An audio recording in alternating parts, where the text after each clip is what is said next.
Just 2 months after President Susilo Bambang Yudhoyono took office, a devastating earthquake erupted 250 kilometers off the coast of Banda Aceh, Sumatra, triggering a deadly tsunami that ravaged the coastline and destroyed lives and livelihoods. Swift and decisive action was required to conquer the humanitarian crises that followed in the wake of the tsunami and the subsequent disasters that Indonesia suffered.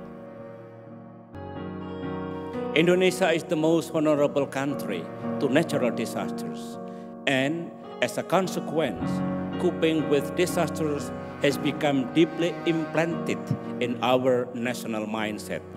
If there is anything new in our short, medium, and long-term development strategy, it is disaster risk reduction.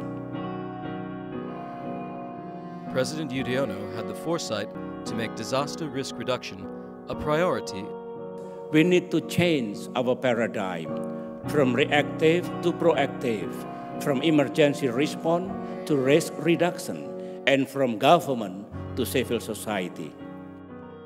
Prevention and preparedness are far better than reacting and mourning.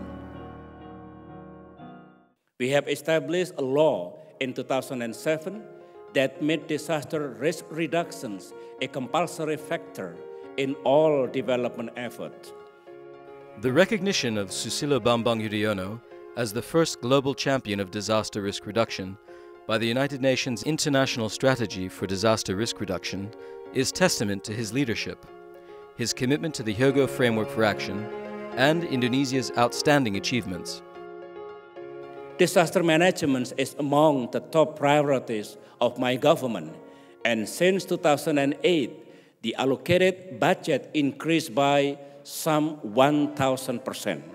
The decision to increase the budget for disaster risk reduction was instrumental in expanding the early warning systems so crucial to saving lives, opening independent disaster agencies in all 33 provinces, enforcing safety codes, and myriad other measures to ensure the security and resilience of Indonesia against the disasters that so frequently strike on her shores. Disasters pose a great risk to development goals and can seriously derail development programs, which is why a strong focus on the part of governments to disaster risk reduction is crucial to sustainable development. A key part of this is strengthening local capacity. During disasters, there would be communication and logistical problems, and the role of local actors are much needed. And finally, try to make use of local wisdom.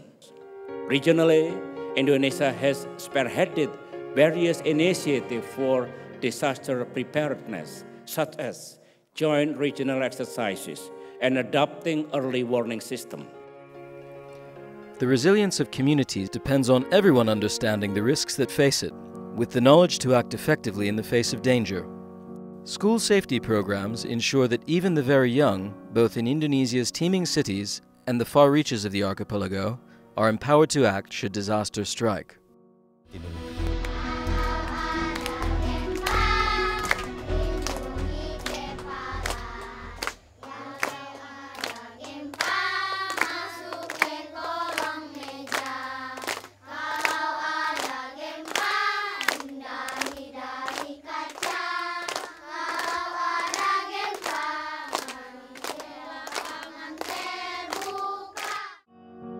Community groups pull together to strengthen their knowledge of why and how disasters strike, and the best practices to ensure that their community stays strong in the face of danger.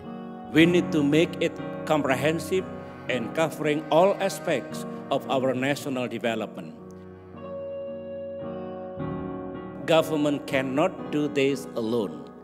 The community must be engaged.